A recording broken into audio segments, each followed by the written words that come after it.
온라인 SEO 성경 공부 시간입니다. 오늘은 제12강 헛된 권력 공부하도록 하겠습니다. 먼저 전도서 4장 13절부터 16절까지 말씀 함께 읽도록 하겠습니다. 전도서 4장 13절부터 16절입니다. 말씀 함께 읽겠습니다.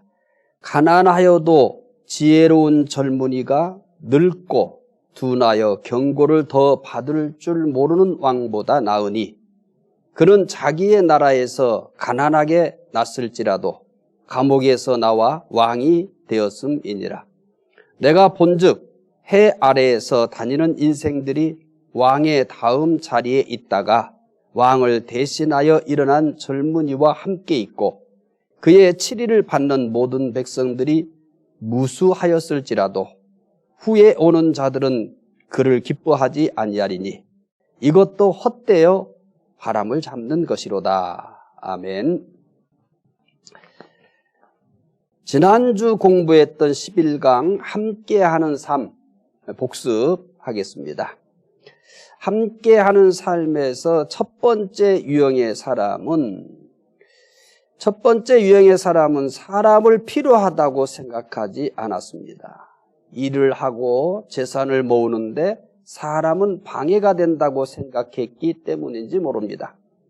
이 사람은 사람들과 완전히 담을 쌓고 오직 일과 재산을 모으는 것만 하고 있습니다. 이게 첫 번째 유형의 사람이었습니다. 두 번째 유형의 사람을 소개하는데 두 번째 유형은 둘이 함께하는 삶입니다.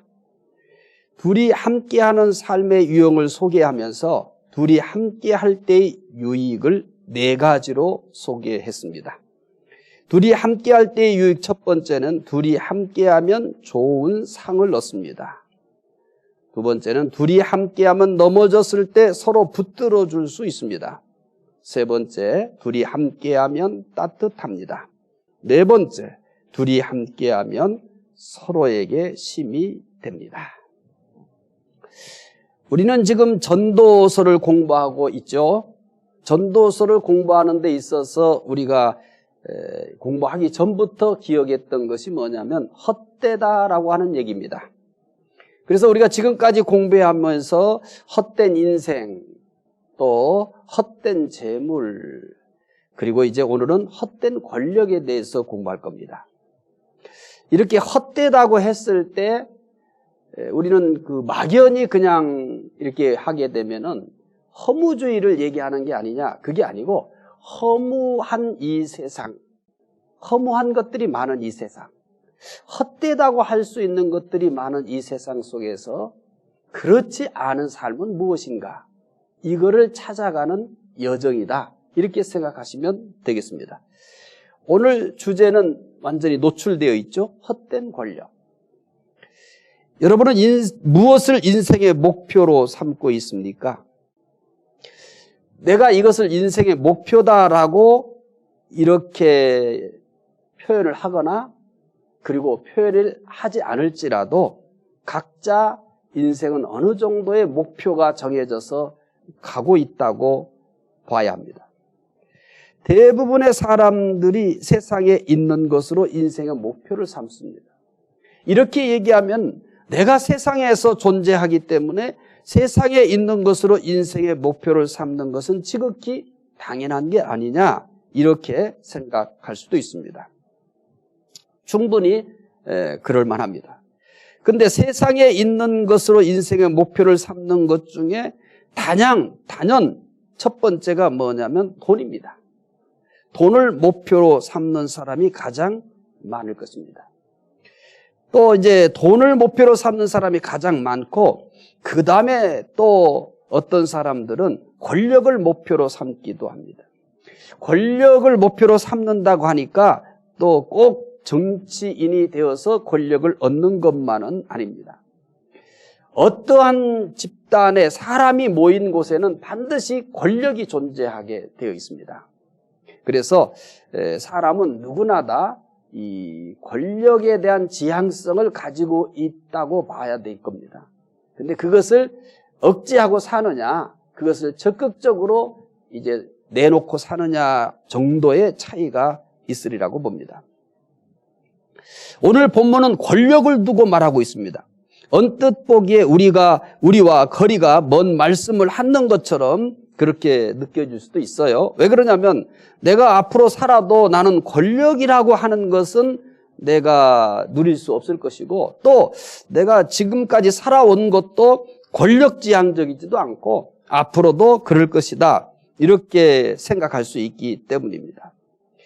그러나 본문이 권력을 두고 말씀을 하면서 전개하고 있지만 권력만을 교훈의 대상으로 삼고 있는 것은 아닙니다. 권력을 예로 든 거예요. 헛된 삶에 대해서 권력을 예로 들은 겁니다. 본문에 역시 두 사람이 나옵니다. 대개 세 유형의 사람을 얘기하든지 두 유형의 사람을 그러니까 어떤 유형의 사람을 가지고 헛된 삶과 헛되지 않은 삶, 이런 식으로 이 전도서를 전개해 나는 그런 경향들이 있어요. 우리가 10일과 함께하는 삶에 있어서 첫 번째 유형의 사람, 두 번째 유형의 사람, 이렇게 얘기를 했었잖아요.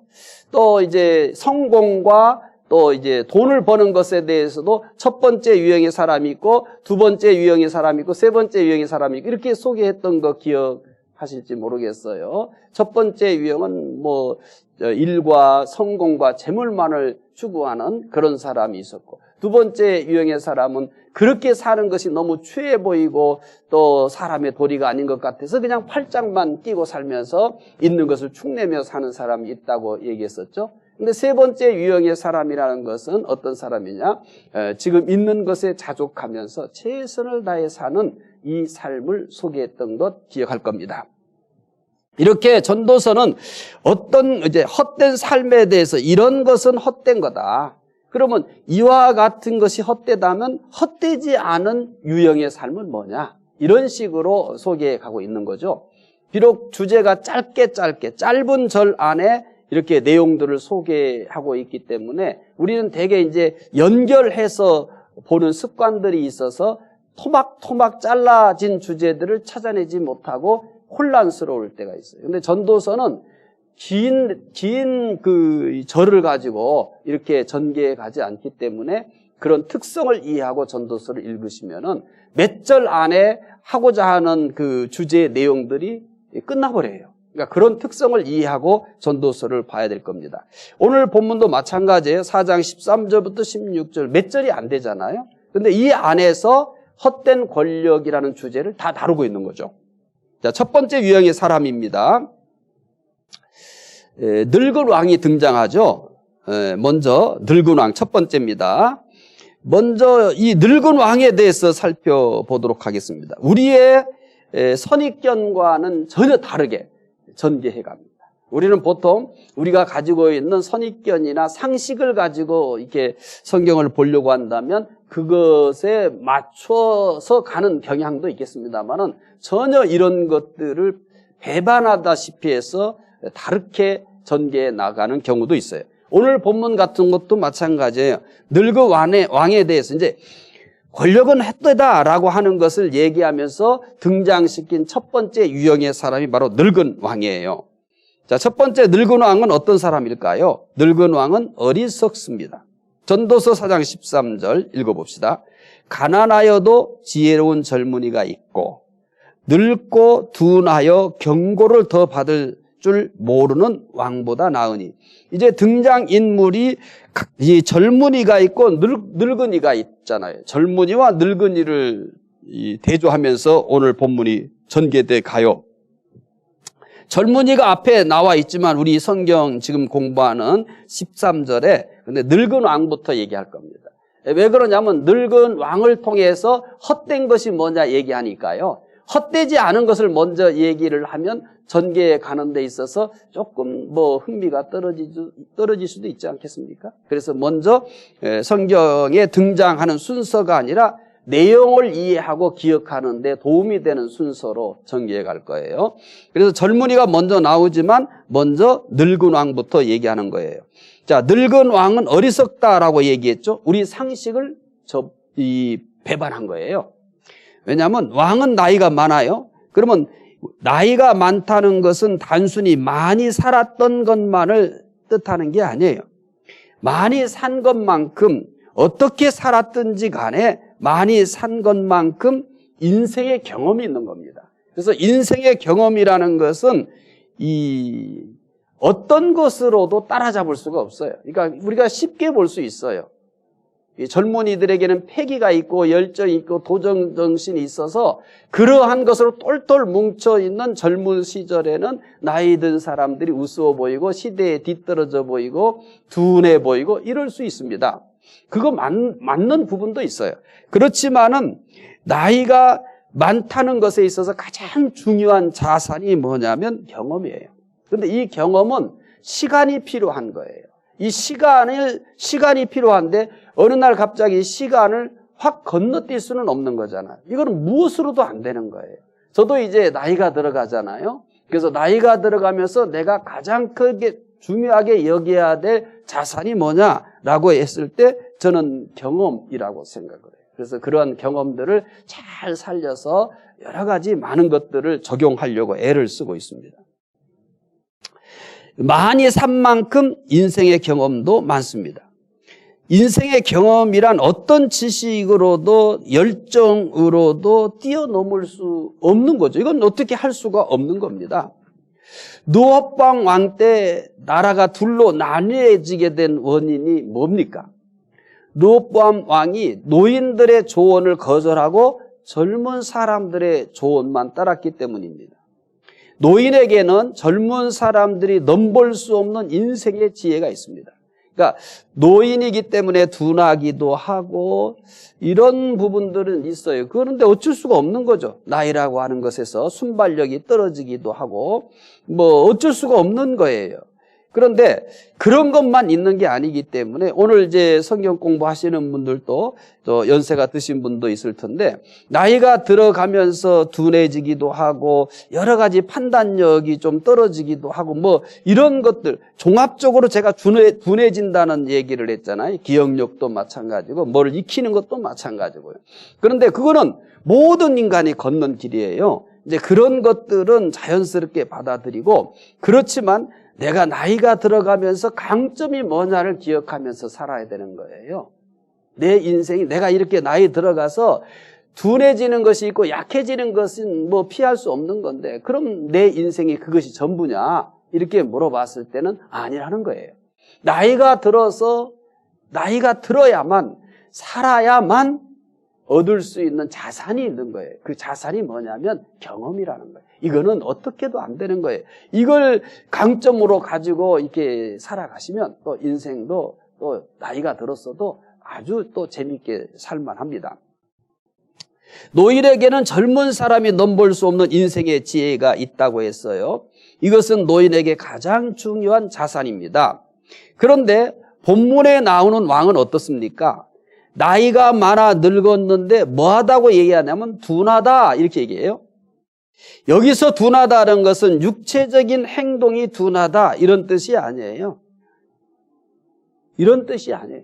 나이가 들어가면 둔해질 수가 밖에 없는 거예요. 행동도 둔해지게 되고 말도 둔해지게 되는 거, 듣는 것도 둔해지게 되는 거고요. 기억도 둔해지게 돼요. 다 둔해집니다. 이건 어떻게 할 수가 없어요. 보는 것, 듣는 것, 말하는 것, 냄새 맡는 것, 거동하는 것, 뭐 손으로 하는 것, 어느 것 하나 둔해지지 않는 게 없어요. 그런데 여기서 나이가 많아 늙었는데 둔하다고 얘기한 것은 지금 피할 수 없는 나이가 들어감에 따라서 누구나 다 그렇게 될 수밖에 없는 영역에서의 둔하다는 뜻이 아니에요. 나이가 들어 늙으면 육체적인 행동이나 정신적인 행동에 있어서 둔해지는 것은 자연스러운 것이고 그건 우리가 받아들이면서 살아가야 될 부분이에요. 본문에서 둔하다고 한 것은 어리석다는 겁니다.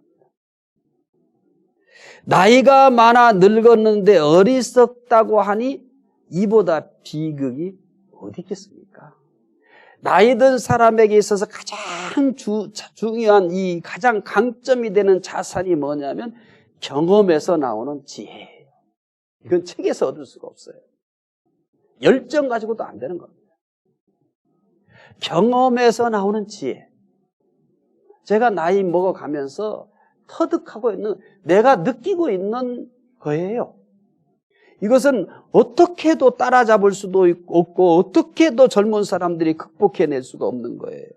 그런데 아니 이 본문에서는 나이가 많아 늙었는데 어리석다 이렇게 얘기했으니까 이거는 정말 비극 중에 비극입니다.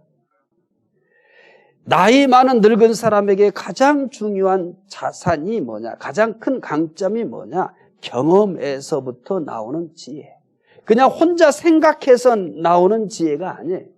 책을 많이 읽고 많이 사색을 해서 나오는 지혜, 이런 것도 있을 수 있어요. 그런데 그런 지혜의 경우는 그런 지혜, 많이 책을 익히고 또 많은 것을 공부하고 생각을 해서 얻어내는 지혜는 어떤 경우에 젊은이가 또 뛰어난 경우도 있고 나이가 든 사람이 뛰어난 경우도 있으니까 나이 든 사람의 자산이다 이렇게 얘기하기는 어려워요. 그럼 나이 든 사람만의 강점이라고 할 수 있는 그 자산은 뭐냐? 경험에서 나오는 지혜입니다.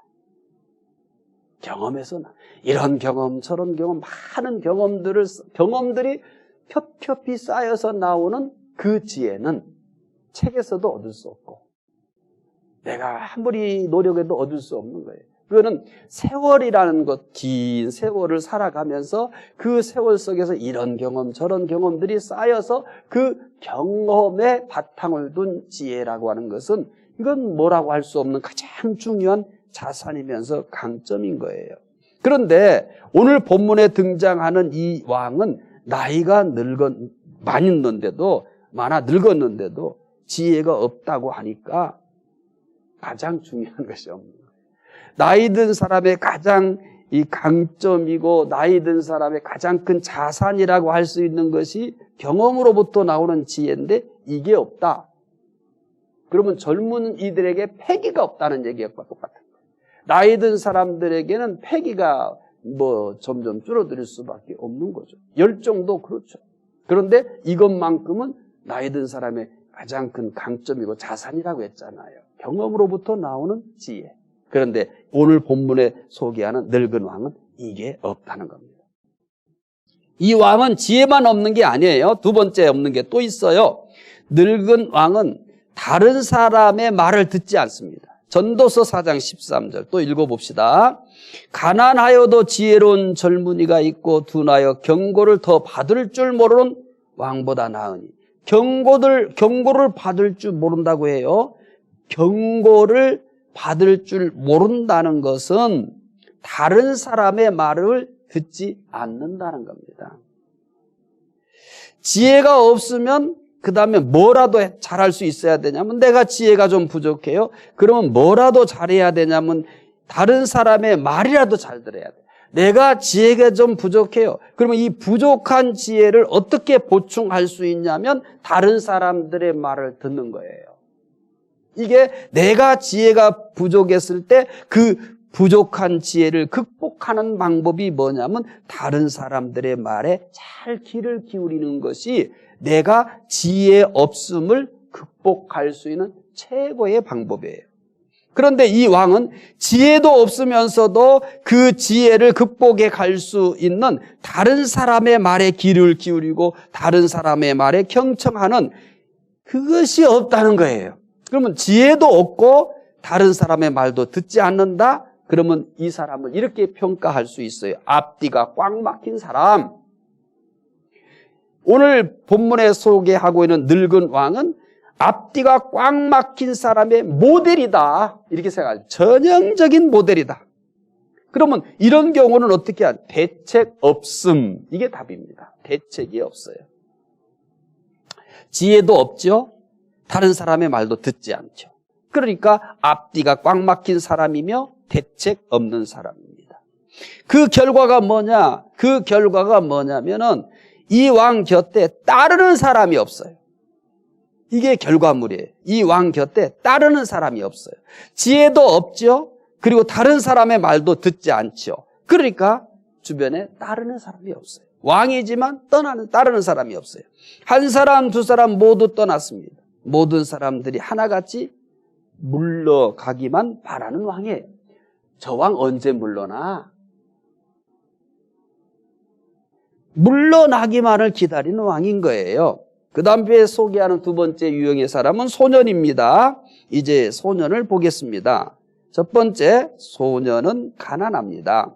4장 13절 또 읽읍시다. 가난하여도 지혜로운 젊은이가 늙고 둔하여 경고를 더 받을 줄 모르는 왕보다 나으니. 소년은 가난합니다. 소년은 그냥 가난한 것이 아니라 태어날 때부터 가난했어요. 가난은 예나 지금이나 많은 고통을 줍니다. 그리고 인생을 출발하는 데 있어서 벌써 이 불공정한 출발을 하게 되는 거예요. 이 가난이 가져다 주는 고통인 거죠. 배우고 싶어도 배울 수가 없습니다.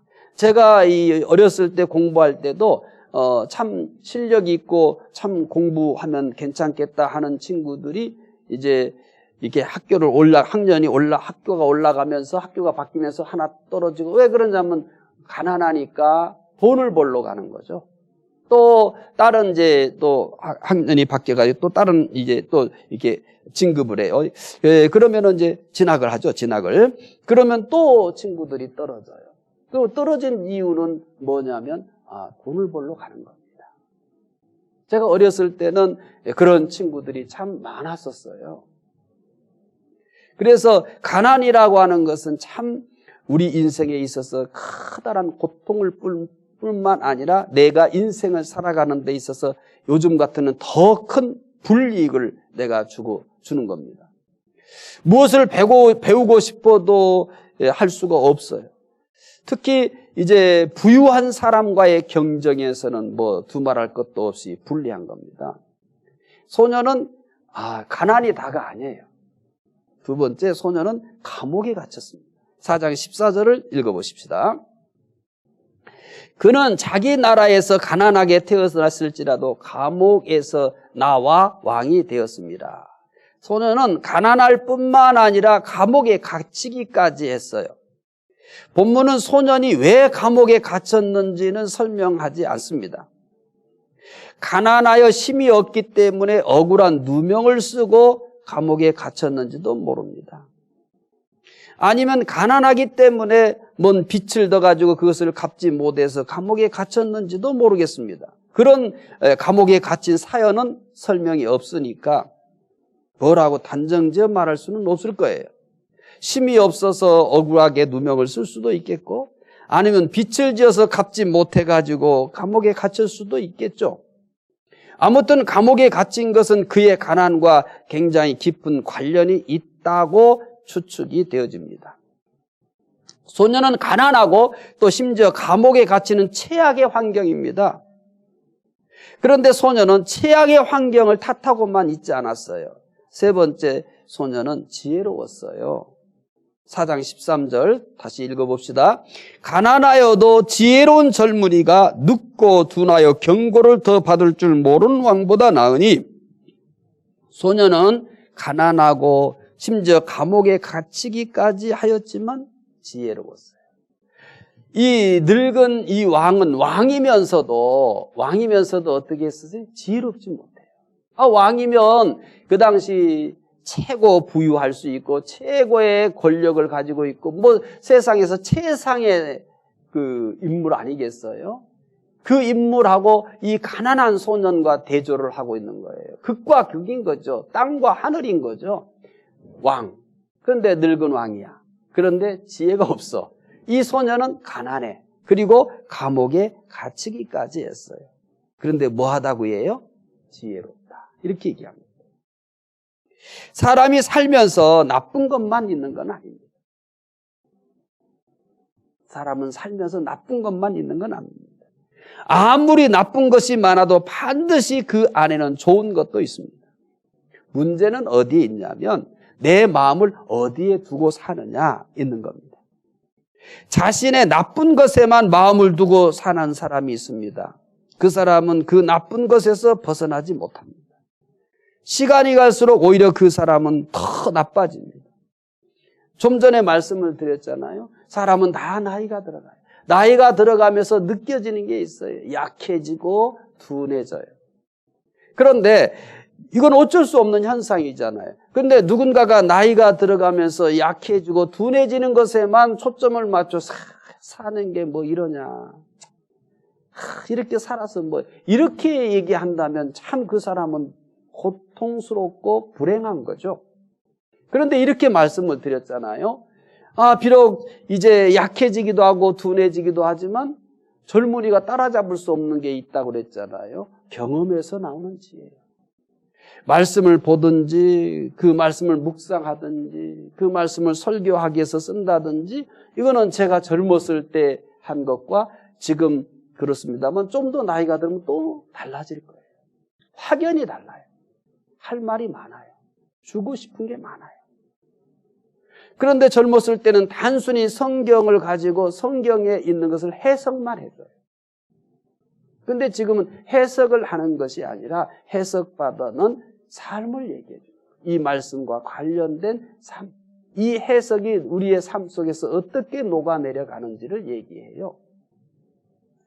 7주의 말씀잔치가 여러분 어떤 특성을 가지고 있는지 이해를 하고 계시는지 모르겠어요. 제가 7주의 말씀잔치를 이렇게 해오면서 설명을 했습니다만 7주의 말씀잔치의 가장 핵심은 어디에 있냐면 우리가 살면서 만나는 문제를 가지고 성경 속으로 들어가 답을 찾아내는 거예요. 이제 보편적으로 시편 우리가 생각하고 있는 것은 말씀을 가지고 이 세상의 문제들을 비춰보는 거예요. 달라요, 접근 방식이.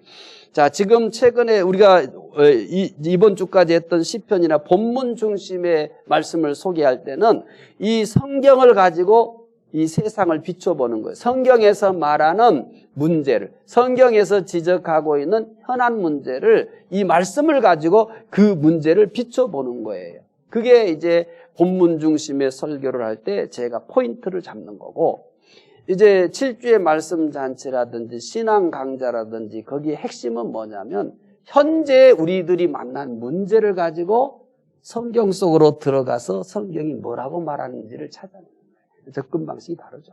그러니까 7주의 말씀지 돌아올 주일 여러분 들으면서 그렇게 7주 동안을 들으시면은 말씀이 훨씬 쉽고 가볍고 편하게 들을 수 있어요. 그러니까 본문을 설명하면서 그 설명한 것을 세상 속에 비춰서 세상의 현실을 찾아내는 것이 오히려 조금 더 어쩌면 어려울 수도 있을 거예요. 그런데 7주의 말씀잔치나 신앙 강좌는 우리의 현실의 문제를 먼저 이야기를 하고 문제를 먼저 여러분들에게 소개를 해요. 그 문제를 가지고 어디로 찾아 들어가냐면 성경 속으로 들어가서 성경이 뭐라고 하는지 그 답을 성경에서 찾아내는 방식이라고, 접근 방식이 다르다고 생각하시면 됩니다. 자, 이제 우리가 이 소년이 비록 가난하고 감옥에도 갇혔지만 뭐하다고 얘기했어요? 지혜롭다고 그랬어요. 그러니까 모든 사람은 다 자기의 문제가 있고 단점이 있는 거예요. 어디에 마음을 두느냐에 달려 있는 거예요. 어디에 마음. 그 얘기하다가 제가 말씀을 여러분들에게 소개하는 그 관점에 대한 이야기를, 저 개인의 관점이에요. 그 얘기를 해드렸었어요. 제가 나이가 들어가면서 약해지고 둔해지는 게 많다고 그랬잖아요. 그러나 거기에 마음을 두게 되면 어떻게 삶의 의욕을 잃어요. 삶의 의욕을 잃어버려요. 이렇게 살았으면 어떻게 할까?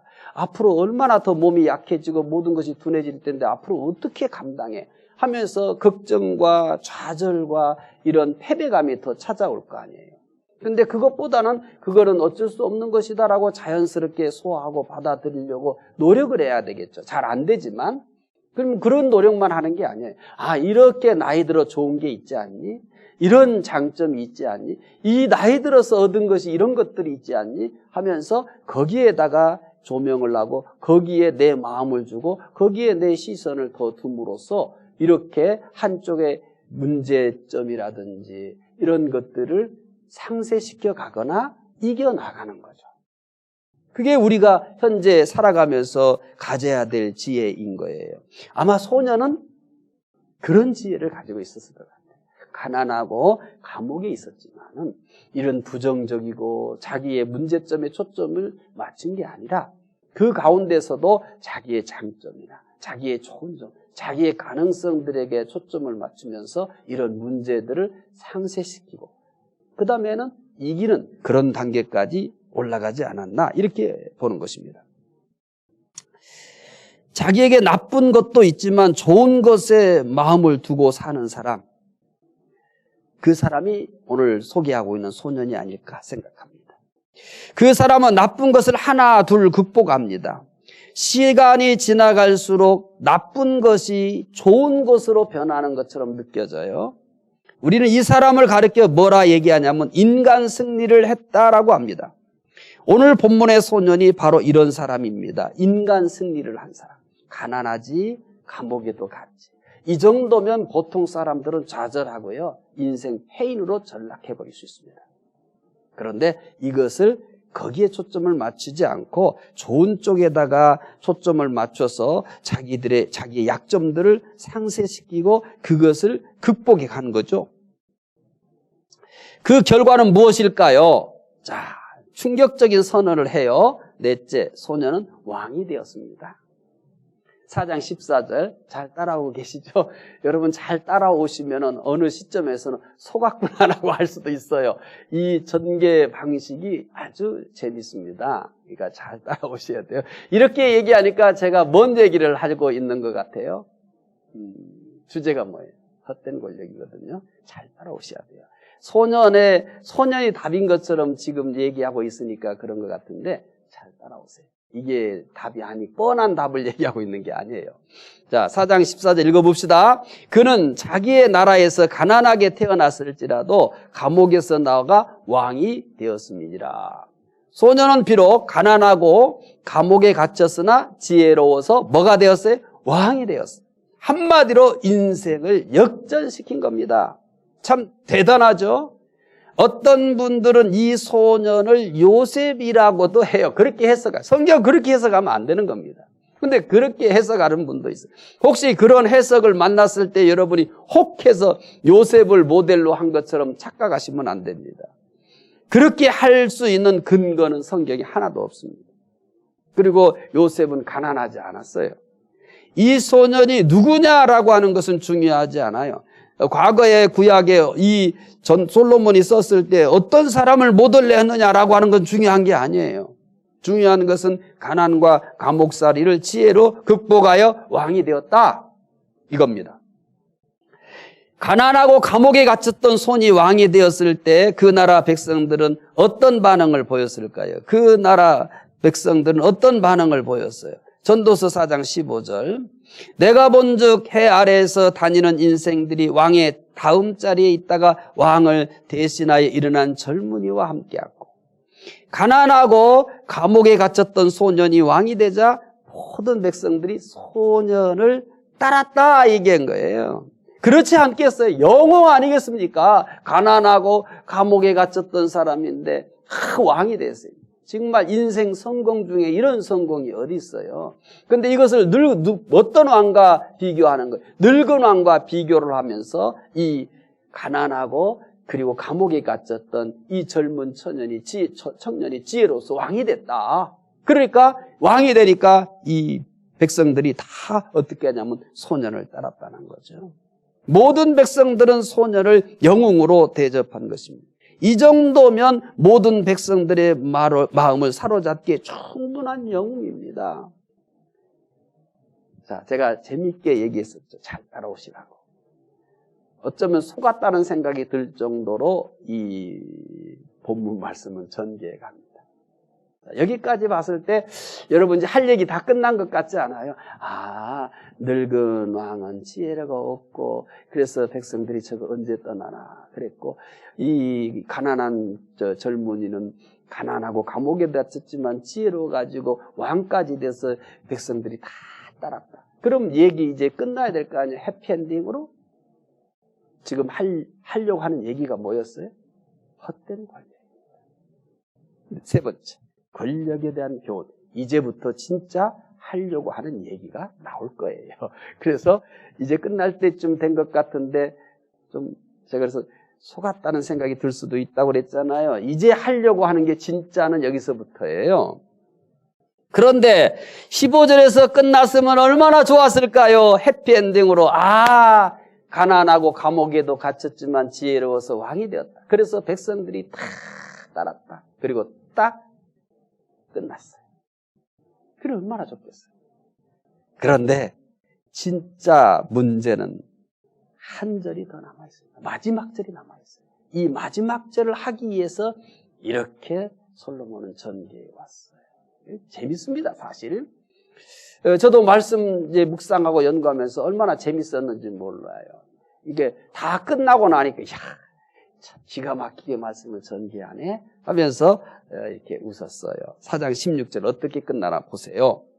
그의 치리를 받은 모든 백성들이 무수하였을지라도 후에 오는 자들은 그를 기뻐하지 아니하리니 이것도 헛되어 바람을 잡는 것이로다 하고 끝나버립니다. 이렇게 끝나요. 자, 늙은 왕은 지혜가 없어서 이 사람들이 다 떠나. 근데 젊은이는 비록 가난하지고 감옥에 갇혔지만 지혜로워서 왕이 되었어. 인생 역전 아니에요? 영웅 아니에요? 그러니까 백성들이 다 무수히 많은 백성들이 따랐어요.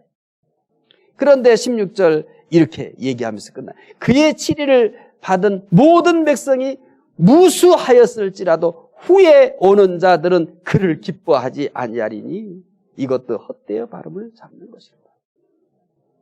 소년이 어떻게 해서 왕이 되었는지를 아는 사람들은 소년을 영웅으로 존경합니다. 그러나 소년을 잘 알지 못하는 세대에는 그렇지 않다는 것입니다. 세월은 가는 거예요. 시간은 멈춰 있지 않습니다. 그렇게 해서 세월을 흘러가고 이 소년은 어느덧 또 늙은 왕이 됐겠죠?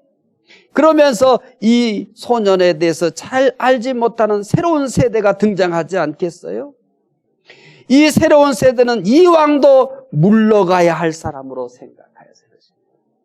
늙은 왕에 대해서 지혜롭지 못하고 늙은 왕이고 그러니까 이 왕에서 백성들이 떠난 것처럼 이 소년도 젊었을 때 가난하고 감옥에도 갇혀서 왕이 되었을 때는 무수한 백성들이 따랐고 지지했는데 세월이 흘러 이도 늙게 되고 둔하게 되고 그래서 새로운 세대에 이제 사람들이 등장하면서 뭐라고 얘기하냐면 이 사람도 물러가야 할 사람. 새로운 세대는 그래야 나라가 새로워질 수 있다고 생각하기 때문입니다. 솔로몬 이것을 보고 뭐 하다고 얘기해요? 이것도 헛되어 바람을 잡는 것이로다. 그러면 뭘 얘기하려고 했을까요? 뭐가 헛되다는 게예요? 권력은 헛됩니다. 이 얘기를 하면서 늙은 왕을 등장시키고 그러면 젊고 인기 있고 영웅인 사람이 권력을 잡았을 때 그 권력은 영원한가? 늙은 왕을 등장했어요. 늙은 왕을 등장하면서 둔해요. 지혜가 없어요. 그러니까 백성들이 떠나고 그건 맞는 얘기야. 그러면 젊은 왕은 가난하고 그리고 감옥에다 갇혔는데 지혜로워가지고 거기서 나와서 왕까지 되어서 인생 역전을 시키고 영웅이 되었어. 그 당대 사람들은 다 따르고 그랬지만은 이 왕도 어쩔 수 없이 늙게 되고 둔하게 되고 그리고 이 왕을 기억하지 못하게 되고 그리고 어느 순간부터는 저 사람 언제 떠나? 그래서 이렇게 얘기하는 거예요. 이것도 뭐하다? 헛되다. 이렇게 얘기하는 겁니다. 사람은 사람의 기대와 환호 속에 권자에 오른 사람이 얼마 가지 않아서 타도의 대상이 되는 것이 현실이기 때문입니다. 세상의 권력만 이렇게 헛된 것이 아닙니다. 세상에 속한 모든 것이 헛된 겁니다. 권력을 부정하는 것은 아니에요. 그러니까 권력을 멀리해야 된다는 얘기는 아니에요. 그 실체를 알라는 거예요. 지금 이 이야기는 뭐냐면 그러니까 권력을 가지려고 하지 마라. 그러니까 정치하려고 하지 마. 이 얘기가 아니에요. 전혀 차원이 다른 얘기예요. 누군가는 권력자가 되어서 나라를 다스려야 되는 겁니다. 그래서 이 소년은 지혜롭고 그래서 인생 그 성공작이었고 역전을 시킨 사람이 영웅이었잖아요. 그래서 이렇게 해서 권력을 잡을 수도 있어야 되는 거예요. 그런데 지금 얘기하는 것은 인생 자체를 얘기하는 것이 아니라 그러한들 권력은 헛되다. 이 얘기를 하는 것입니다. 그런데 이것은 단순히 권력만 이렇게 했던 건 아니에요. 세상에 속한 것이 다 헛된 겁니다. 이런 세상에서 헛되지 않은 삶을 살려면 어떻게 해야 하느냐라고 하는 것이 솔로몬이 묻고 있는 거예요. 자기가 다 겪은 거예요. 솔로몬이 최고의 왕이지 않았습니까? 지혜의 왕이었고 또 부귀영화 다 누리지 않았습니까? 그러니까 이 권력의 속성을 누구보다 잘 아는 사람인 거예요. 그래서 이제는 조명을 어떻게 하냐면 권력은 헛되지 않을까?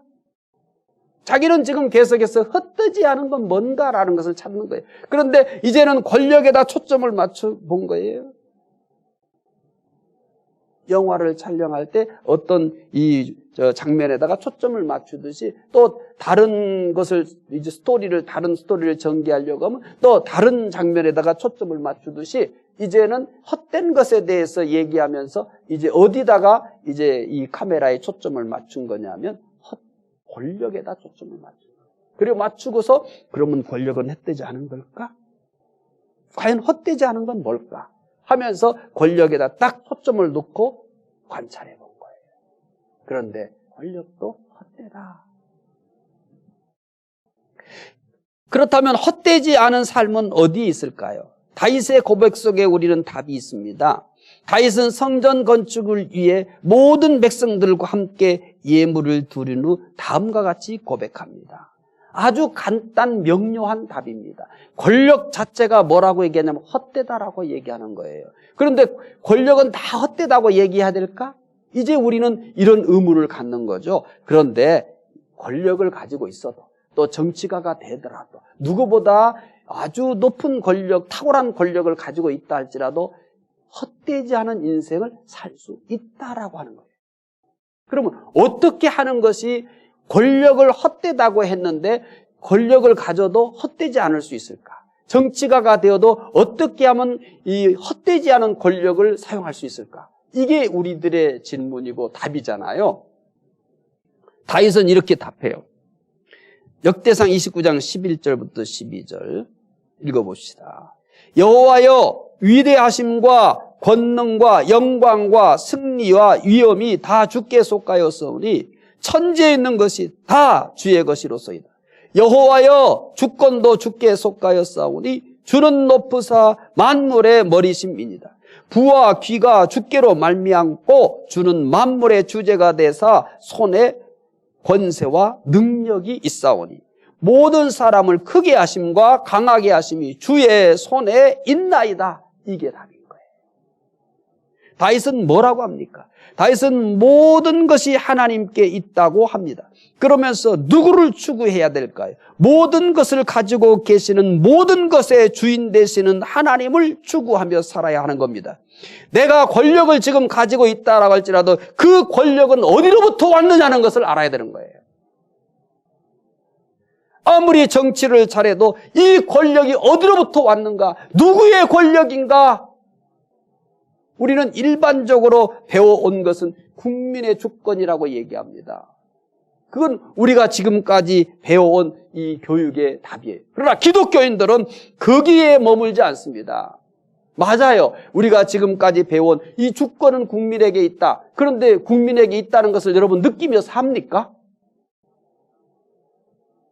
그게 틀린 얘기는 아닌 거예요. 그러니까 지금까지 우리가 인생을 살아오면서 많은 정치가들을 보면서 그들이 정말 국민에게 주권이 있다고 하면서 국민을 두려워하고 국민의 눈치를 살피고 국민이 불편하지 않는가라고 하는 정치가가 얼마나 있었냐는 거예요.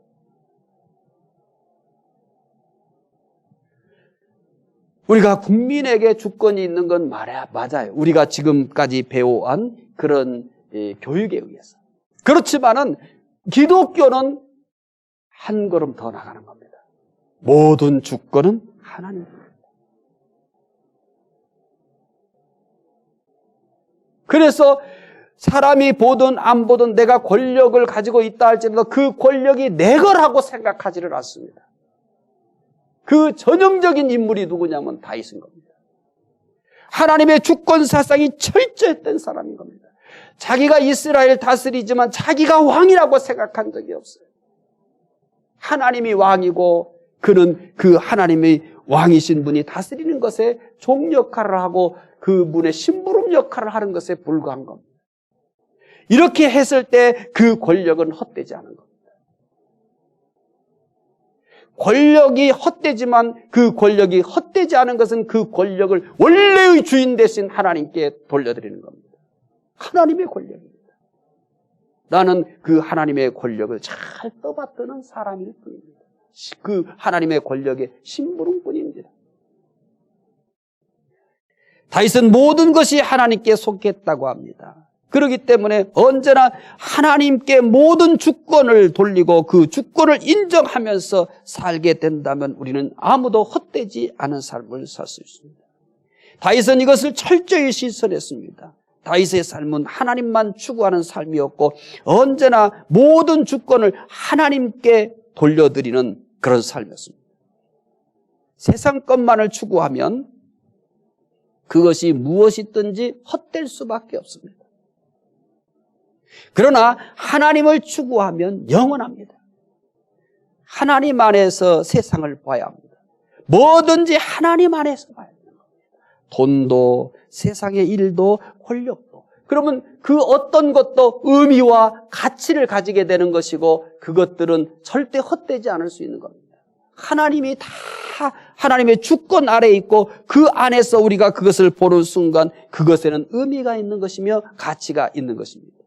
그러나 하나님의 주권 아래서 그것을 보지 아니하고 내 것인 것처럼 그렇게 얘기한다면 그 순간부터 의미는 사라지게 되고 탐욕이 지배하고 내 것이 전부 내 것이라고 생각하면서 우리는 그릇된 인생을 살게 되고 그리고 세월이 흐른다면 이런 말 한마디를 남길 거예요. 헛되다.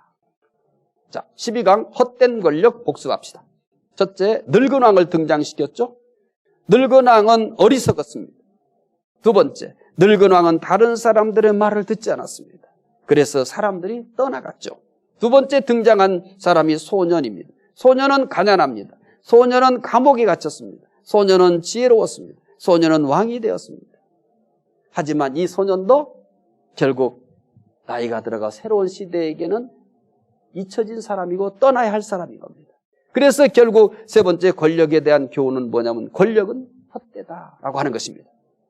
사람의 기대와 환호 속에 권좌에 오른 사람이 얼마 가지 않아서 타도의 대상이 되는 것이 현실이기 때문입니다. 세상의 권력만 이렇게 헛된 것은 아닙니다. 세상에 속한 모든 것이 헛됩니다. 세상 것만 추구하면 그것이 무엇이었든지 헛될 수밖에 없습니다. 그러나 하나님을 추구하면 영원합니다. 하나님 안에서 세상을 봐야 됩니다.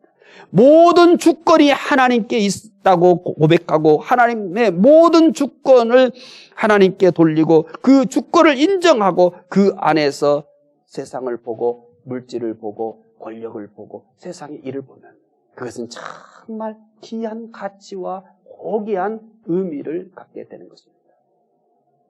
똑같은 일인데 그 똑같은 일을 어떻게 보느냐에 따라서 이렇게 헛된 것이 되고 이렇게 가치 있고 의미 있는 것이 됩니다. 그것의 기준점은 하나님입니다. 하나님의 주권 아래서 그것을 볼 때 무엇이 되었든 그것은 의미가 있고 가치가 있어요. 권력도 또 일도 돈도 의미가 있는 겁니다. 그러나 하나님이 없이 그냥 인간의 생각으로만 인간의 눈으로만 인간의 감정으로만 보면 그것은 탐욕의 대상이 되어지고 타락된 것이 되어버리고 결국에는 헛되다라고 하는 마침표를 짓게 됩니다. 기도하겠습니다. 하나님 감사합니다. 오늘 헛된 권력에 대해서 공부했습니다. 늙은 왕이 어리석습니다. 왕이지만 어리석습니다. 사람들의 말도 듣지 않습니다. 그래서 사람들이 떠나갑니다. 소년이 있었습니다. 가난하고 그리고 감옥에도 갇혔지만 지혜로웠습니다. 이 사람이 왕까지 되었습니다. 영웅이 되었습니다. 백성들의 절대적인 지지를 받았습니다. 하지만 이 사람도 세월이 지고 이 사람을 모르는 새로운 세대의 사람들이 왔을 때 이 사람은 똑같은 그런 대접을 받습니다. 결국 권력은 헛되다라고 성경은 이야기합니다. 권력 자체가 헛된 것이 아니라 그 권력을 어떻게 사용하고 그 권력을 어떻게 이해하느냐에 따라서 헛된 것이 되고 귀하고 가치 있는 것이 된다는 것을 교훈해 주고 있습니다. 하나님, 모든 것은 다 하나님의 주권 아래 있습니다. 다 하나님이 주인이십니다. 하나님 무엇을 보든지 하나님의 주권 아래에서 봄으로써 가치와 의미를 발견하고 깨닫게 해 주시옵소서. 감사하며 예수님 이름으로 기도드리옵나이다. 아멘.